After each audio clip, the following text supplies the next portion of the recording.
hello. Welcome back to another podcast episode here at the Life School. I'm your host, Elona Lopari, with another beautiful guest and conversation today. Today I have the honor to interview Leonor Herrera around the work she does in the world, the impact she's creating, but also the amazing results and the transformation that she's providing for her clients. So, Leonor, thank you so much for taking your time and for sharing from the heart. Your experience, pretty much the whole gist of my podcast is people share their life experience.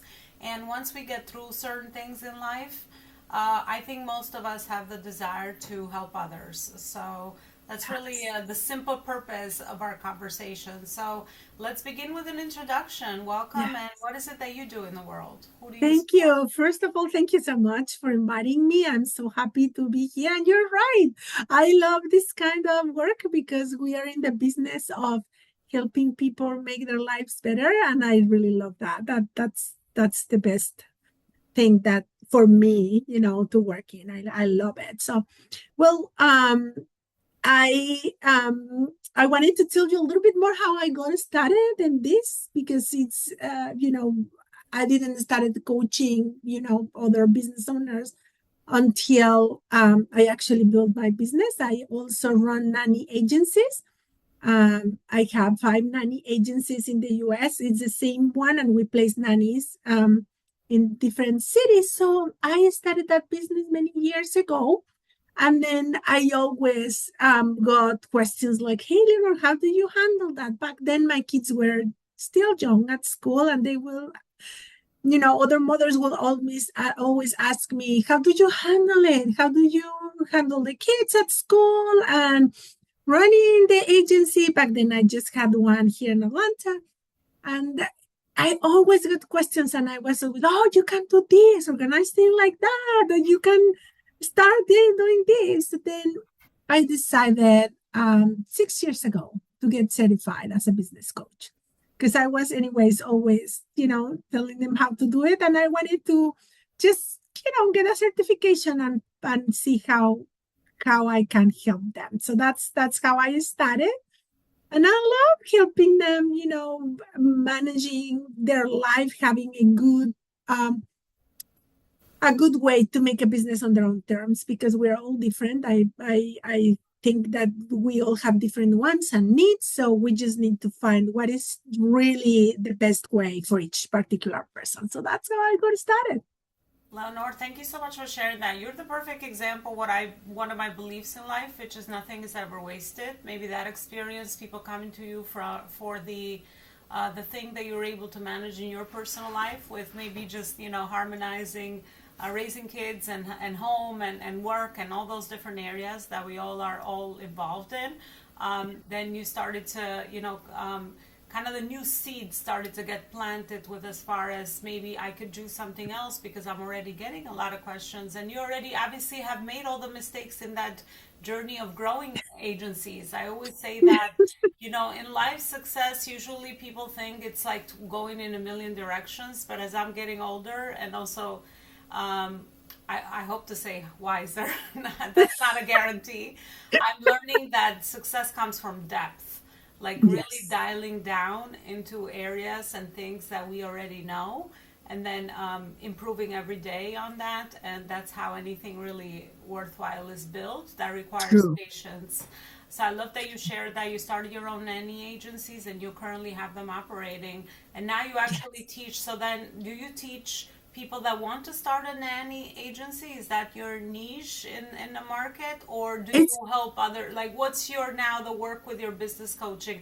How are you able to integrate it? What specifically you do with that? Yes. Well, I have a program that is specifically for nannies. It's nannies that they want to open their own nanny agency.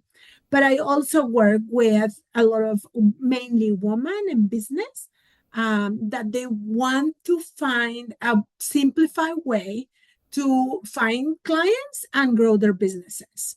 And most of my clients come from different directions. I love working with life coaches, but they come in different directions, from different directions. Sorry. Like, for example, I have a client that she is a consultant for medium-sized companies that want to go through the certifications, like food certifications or things like that.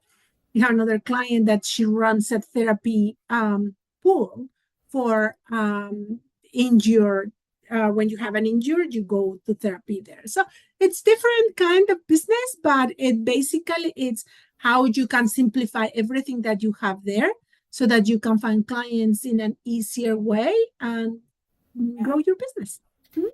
I love it. I mean, yeah, it's all a build up.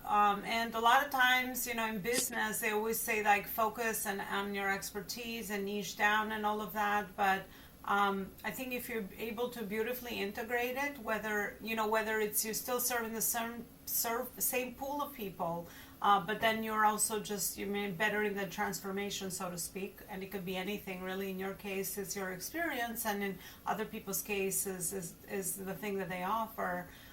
It's really a beautiful integration of being able to to serve the same pool of people. I like to call it that because I don't love Yes. the sometimes the business words of market and targets and all these different things that make people look like certain just metrics, no emotions, no heart, no soul. And most of us start our business because we are passionate about the work that we do. So bringing that back and integrating it is really beautiful.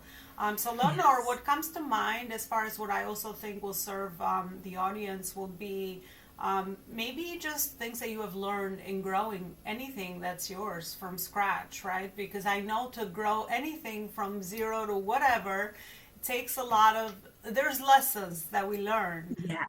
And Yes. our consciousness expands because then we gain more experience and then eventually we start to connect dots. So like what Correct. is maybe the one lesson that you're like, okay, Lona, like this is the thing that business taught me for all the years that you've been doing this? What is that like one thing? For me, I think the most important thing that I learned is just don't copy anyone. Like, and when I say copy is don't try to have the same thing as someone else. Because sometimes we think, oh, this business already works. I'm going to do it the same, probably a little bit, but you don't even know if that's what you like. You don't even know if that's the direction that you want to go. So for me, it's just try to make sure that what you're building is also what you really want, being very, very clear on what you really want.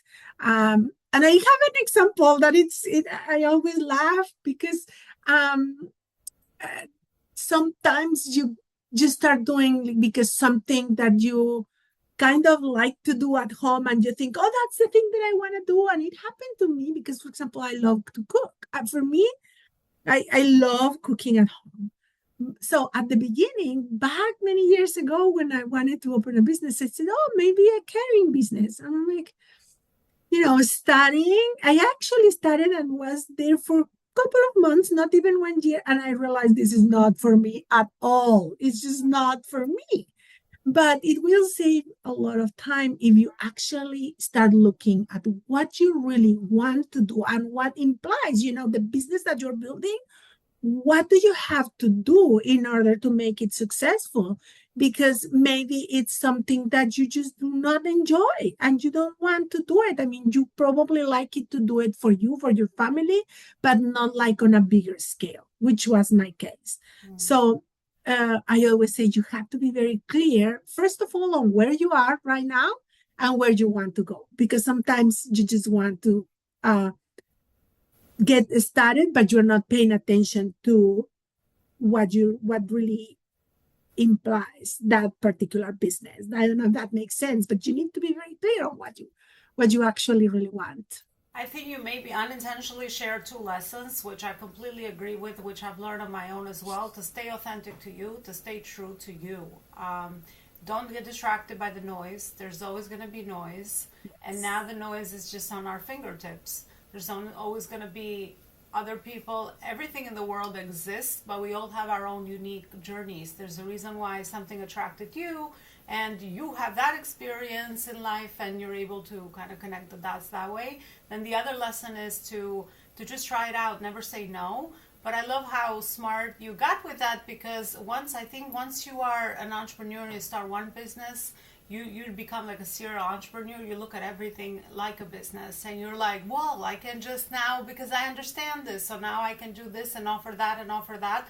And I think that's the killer of most startups, It is. because they expand themselves too thin, they try too many ideas, they offer too many things, and it just becomes a complex system that does not generate money. Because remember, you have now 20 million offers that you have to focus on, with probably at the beginning with not a lot of cash, depending whether it's a brick and mortar, because I have experience with both brick and mortar or online. So I'm blessed to be able to also give that experience for my journey and my work. But it's over the years, it's really, that's why I started with that, actually, that in business you start to learn as you get mature, that if you do just one thing really well for a certain group of people, that's where you will run a very simple business model that is very highly optimized and scalable, because everybody wants to scale. It's like the thing we want to do in business. Yes, yes. um And you know yeah. what, Elona? Sorry to interrupt you, but that's also another thing. Not everyone wants to scale in the same way. Because for a lot of people, I've seen it with my clients. They start hiring people and delegating, which is like a big thing. Let's delegate this and this. By the time they notice, they come to me and they have these all overhead expenses. They have to manage a big team. They have to do, and at the end of the day, they end up keeping the same amount of money that they would do if only they run a simple, very simple business that will give them a lot of peace and save them a lot of headaches. So it also, we need to pay attention to that, because it's not just growing, hire more people, do this. We Yeah. all, and there are people that actually enjoys that side. Some people likes it. So we really need to see what you really, really want. I love it, because I think it's a big ego feed in business. Just like in personal life, we grow up with, well, you gotta make a lot of money, have the biggest house, and then once you have one house, you can do more house. Like, it's all an ego feed. But you said it so beautifully that people have to clarify where they are in the journey and what they're requiring out of their business, because they don't understand the process of scaling. Everything gets more complex, because business at the end of the day is just a system of people and processes. So you can create a jail for yourself, and I don't know if I've ever met any entrepreneur that wanted just a jail in their business. They wanted freedom, most of them, money and freedom, the two things. Correct. But in Correct. order to be able to get that, you have to ensure that you detach your identity from your system, which is your business. That's actually how you get freedom, where you don't have to be the operator inside the business, and then you run that business. Then you can make it scalable, you can make it sellable, you can build it like an asset, and then you can build it independent from you. But I know when you have a service, it's very hard, because most of us, this has been the deeper work I've had to do, detach myself from my service, because it's not about me. If the service shifts, if the market changes, if technology advances, and that was going to be my next question. Now that with the work that you're doing, how are you navigating technology when maybe an entrepreneur or somebody that you support and me the same can go on ChatGPT and get an answer for a decision maybe that they would have worked with a human being before? It doesn't matter what service we offer or what experience we have to offer to other people, but I think experiences has been the field that has been affected the most by technology. So Yes. when we, having said that, we have to understand that there's, different functions for different things, and depending on where you are, clarity is power. And in business, all of us have learned to educate, the market and go after so many people, but it's always the best to go after quality and people that actually are ready for the work that you're doing, so that you're able to support them at the next level while you also adapt to all these other things. So detaching your identity from your business has been my lifesaver, because your It business is. has your nervous system. You can be at the beach, you can be cooking, you can be whatever, and you still have your business in your mind. And that, to me, like, I've learned over the years, at the beginning it was fun, because like, oh my god, it's my project, like, it's a nice thing. But then eventually Yes. you're like, this thing got me, I'm in jail, like I'm in like a nervous system jail, where you are always attached to your business and you can never stop thinking about it. So Yes. what's your take on that? And also, following what you were saying, it makes a big difference when you understand that it's just a business. It's just a business. It's not, as you said, it's not your identity, it's not you, because it also affects your personal relationships when you cannot just be present with your family, with whomever you want to be, because you're still working, you're still at work. And that's very important to think that,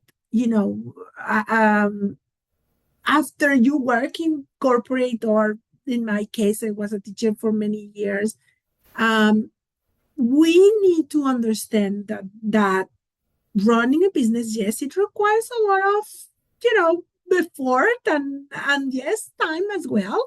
Because I don't like when people lie and say, oh yeah, you work 1 hour a week and you make it. No, it doesn't work like that. But at the same time, you need to have some freedom on the things that you value the most. You need to have freedom. For me, it's probably not going to be exactly the same meaning that for you. We all have different ways. So, but you need to have that freedom. Otherwise, probably it's better if you find your 9 to 5 and work there.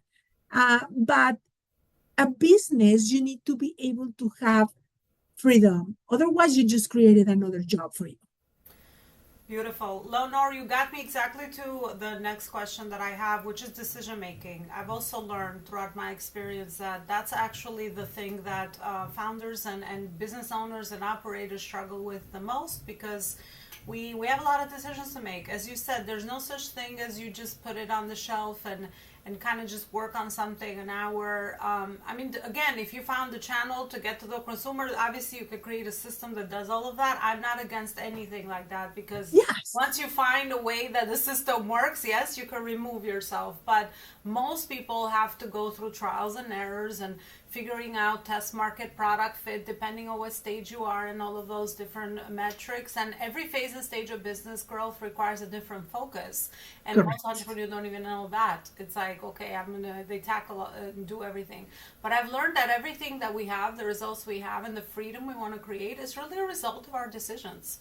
Because our decisions, I mean, I would, speaking of, maybe parenting, I've also taught my kids that your decisions give you consequences and give you the results that you either have or you don't have. And I've learned that in business is also very important, especially when founders and operators have created this giant system and now they're in jail because they have to produce a certain amount of sales, because they have to now pay all their expenses or pay the Exactly. people or their operators. So in order to operate, they're operating always under pressure.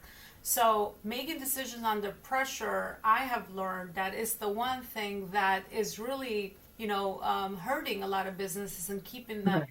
small, because these owners and operators are under this nervous system pressure and they're constantly having to make decisions. First of all, my question is, have you seen this in your experience? And my second question is, how do you make decisions for your businesses or even your personal life? Or do you have like your own process of how you make a decision? Maybe that's an important decision that you know is going to determine, something impactful in your life. I'm not talking about, automated decisions like I gotta brush my teeth. Those are like programs and trainings that we make. But I'm talking about like, oh my God, I got to cut this payroll. I got to introduce a new product. I got to shift my positioning in the market. I got to put less money here so I can make more money there. Like those are the There. big decisions that I'm Yes. talking about. So Yes. what's your take on And that? and yes, I do have a very, very simple process. The one thing that I always keep in mind is where I want to go, where I want my business to go, or my life to go, or where I actually want to see myself in, 3 months, 6 months, 1 year, and beyond. And that helps me like a compass. If I have to make a decision, it needs to be the one that is more aligned to where I want to go. If a decision is, for example, as you said, I have someone working for me, and we're now tight on cash for XY reason, I need to decide what is it that I want to do next that it's completely aligned to where we want to go. And I'm going to give you an example. It was a big decision that I made during the pandemic. You know, the agency where the Atlanta agency in particular was already hitting 40,000 per month. When the pandemic hit, we went from making 40,000 per month to making zero per month. That, like, from day to night, boom, everything came down because all the places that we were servicing, sending, a group of nannies to work and all that, they were canceled overnight. Everything went off. And back then, I had already here in Atlanta two girls helping me with this location. And I had to make the decision at that point, do I let them go because there's no money coming in? Or do I keep them? What do I do? In my big, vision, I knew that I wanted to continue with the agency. I knew that something I was to make a change, something was going to work so I could continue, maybe not in that particular day, but later. So I decided to keep them, even though we were not having the money coming in. But for me, I knew that we were going to continue. And I knew that if I let them go, I will later have to train someone else. And these girls were already very well trained. They were very capable of doing things. So, and also you also have to think about the human aspect of this. There's two people that they're making their living from working with you. So I made the big decision on just taking the money to pay them from the savings. And I'm so glad I did. But I knew that I was going to keep the agency. If I was, for example, deciding to close it, then I would probably not keep them. So you need to have your big vision always in mind to decide what's best, what's most aligned with that particular vision. And that's how I always, take decisions, from looking at where I want to go. No, I love that because it's like the North Star when you're clear as Exactly. to, this thing is still worth it. I've invested money, I've invested time. It becomes, the thing that you run through as far as like your processes. But if the vision aligns with where you want to go, then obviously these little decisions, even though they're very hard, obviously in the moment, because like you said, you have to take another risk. And there's no guarantees in business, like gambling. You could go in and maybe that wouldn't work, right? Yeah. But all of those experiences, I believe, stack and they become, information that you need for the next decision. And you start to make back whatever losses you've had in something else that comes along your journey because now Correct. you're wiser. And that, the courage that it took you to be able to dip into another pool of money to be able to generate the cash to keep your people because you already trained them aligned with the big decisions of keeping the business and just adapting it to whatever was going on in the world at that time. And it worked out for you because you still had that clarity as to that was the thing that you wanted to do anyway.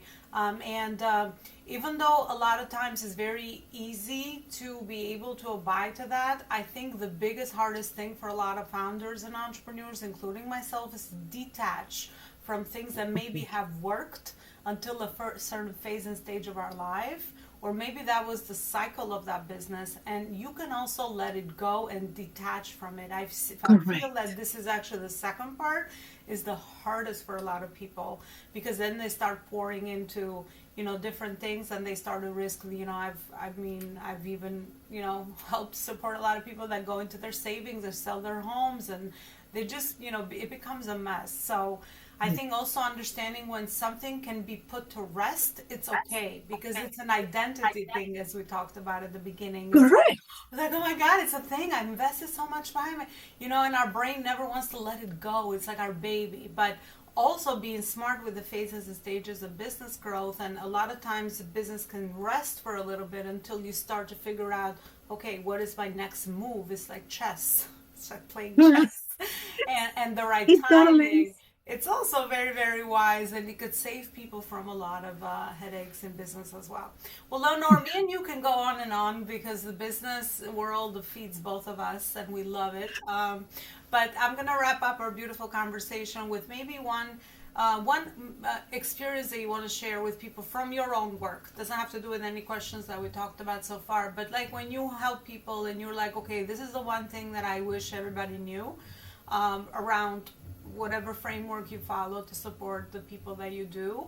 This is the one thing that I want them to know, even if they don't pay me. It's like almost like this is my contribution to the world for free, because I've seen so many people, and that's what happens. You get patterns when you help so many people, and they start to repeat. So you're like, okay, this is the thing that always shows up. So I wish I'm gonna save you a lot of money and headache just by listening to this podcast right now. This is the one thing that I've seen that if you don't do it, or if you do it, you're gonna have whatever result that you're able to support people with. So what is that one thing? And this is And the I'm going to last repeat question. myself here. Make sure that you know exactly where you are and exactly where you want to go. Don't start walking. Don't start walking because you are not going to arrive if you don't know where you are or you don't know where you want to go. It's very important to know what is it that you want to achieve. What is it? What is your big vision? Once you have that clear, it's just a lot easier to get to where you want to go. And of course, yeah, there's always going to be changes, but if you start hesitating, if you start like, maybe it can be A or B. If you have that, then just sit for a while with the idea until you really understand what is it that you want to do, where is it that you want to do, what are the things that you can no negotiate when you have a business. Yeah, so the money maker is get clarity. Don't make a move until you're clear. I love that you said that, because our nervous system likes us to get to urgency, and that's usually survival. Nothing Yes, is urgent. Urgency is actually a lie. Everything that is worth making a decision around is really sitting on our lap when we are calm, and we can sit and wait sometimes to make that next step, because we are correct. so impatient. We always want to act. But I've learned that the best decisions are the ones that, just like you said, you are clear what is the next step that you want to take. And just like you said, don't worry about the next steps and where you want to take this. Well, there's full of, the world is full of supporters, people that, like yourself, can walk you through the stages and the processes and all those things that you need to know. But I've learned that making a rush decision, urgency equals lie, and calm equals truth. So That's true. That's stick with true. it and know what you're doing, and then take the next step without knowing the rest. Obviously, don't worry about that rest, the rest of the Yes. pieces. Lenore, thank you so much for the beautiful work that you're doing in the world. If people are inspired, obviously something connected with them through our conversation, where are you in the world? Where can they connect with you further beyond this Thank conversation? you. Well, they can connect with me. I'm very present on LinkedIn at Leonor Herrera. They can find me with my name and my last name, Leonor Herrera. And the website is exactly the same as well, leonorherrera.com. They can send me a message, and I will be more than happy. If they have a question, anything that they need, they can always reach out. I always respect the humans. I love to work with people because, you know, sometimes we think, oh, I need to hire someone to get a question or a little problem that I have. Reach out to people. There's always people that is going to answer, and I'm here for that. Yeah, gather experience. I have a saying. I'm Albanian originally, and we have a saying that ask 100 people, but do what sits right with you. But always gain experience and wisdom, and by just talking to people, because we're all mirrors for each other, right? By talking to Eleanor right now, we just reflected a mirror. You shared your experience, I shared mine, and hopefully a third person, a third party, which would be a listener, would connect their own dots. So always connect and reach out, because it's usually, I mean, it's at the end of the day, it's with humans that we want to work, even though we got Yes. technology and hopefully we're all using it as a tool. And I don't think we directly answered that question, but maybe another interview that we do, we can I talk don't know. more about technology and how that affects the work that we're all doing. But at the end of the day, trust your own calm. but also find support and seek support. Thank you so much, Lenore, for the work that you're doing in the world. And it was so nice to reconnect together. I know we've been connected for a while, and to just have this heart-to-heart conversation around our life experience and sharing it with people. And today's topic was business, because that's the work we both do. So obviously we're always focusing on the areas that we can serve people at the highest level and share the most wisdom for everybody. Thank you again. And if you're sitting with a heavy decision, reach out. Let's kind of hash it out and see what is it that you have on the table, making a decision around that could cost you a lot of time and money, because at the end of the day, that's really what it comes down to. Thank you so much for watching, and I'll see you next time. Until next time, bye everybody.